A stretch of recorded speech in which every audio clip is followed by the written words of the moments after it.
Film शुरू होती है जॉन कॉनर के साथ, वही लड़का जिसे टर्मिनेटर ने दूसरे पार्ट में बचाया था।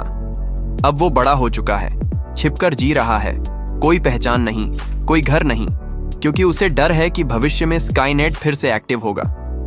वहीं दूसरी तरफ भविष्य में स्काईनेट वाकई एक्टिव हो चुका है और इस बार उसने भेजी है एक नई मशीन TX, जो T-800 से कहीं ज्यादा खतरनाक और एडवांस है। TX यानी टर्मिनेट्रिक्स।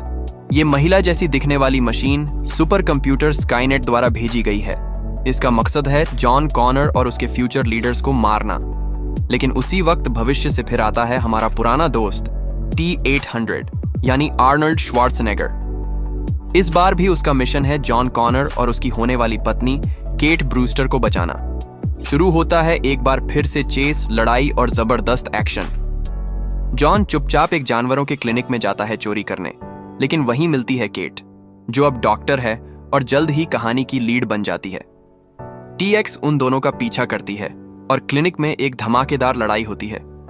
अचानक T-800 आता है और जॉन और केट को बचाता है और उन्हें बताता है कि जजमेंट डे अब टाला नहीं जा सकता। अब जॉन को धीरे धीरे सच्चाई समझ आती है। स्काईनेट सिर्फ एक प्रोग्राम नहीं, बल्कि खुद सीखने वाली मशीन है जो दुनिया की सारी टेक्नोलॉजी पर कब्जा करने वाली है। T-800 बताता है कि इस बार जजमेंट डे को रोका नहीं जा सकता, उसे सिर्फ डिले किया जा सकता है। और केट कोई आम लड़की नहीं, वो फ्यूचर में रेजिस्टेंस की लीडर बनने वाली है और जॉन की पत्नी भी। एक भारी भरकम एक्शन सीन होता है कब्रिस्तान में, जहां जॉन की मां सैरा कॉनर के हथियार छिपाए हुए थे। TX और T-800 में जबरदस्त टक्कर होती है और जॉन समझता है कि उसे अब भागना नहीं, लड़ना है। अब तीनों मिलकर केट के पिता जनरल ब्रूस्टर तक पहुंचते हैं, जो स्काईनेट प्रोग्राम को कंट्रोल करता है। केट के पिता उन्हें बताता है कि स्काईनेट को उन्होंने एक्टिव कर दिया है, लेकिन अब वो उनके कंट्रोल में नहीं रही। स्काईनेट इंटरनेट के जरिए खुद को हर जगह फैला चुकी है और अब वो इंसानों को दुश्मन मानकर न्यूक्लियर अटैक की प्लानिंग कर रही है। इसका मतलब TX अब तक की सबसे खतरनाक टर्मिनेटर है। उसके पास हर तरह के हथियार हैं और वो दूसरी मशीनों को भी कंट्रोल कर सकती है। T-800 उसे रोकने की हर मुमकिन कोशिश करता है। एक भयंकर फाइट होती है और आखिर में T-800 खुद को बलिदान देता है ताकि जॉन और केट सुरक्षित रह सकें।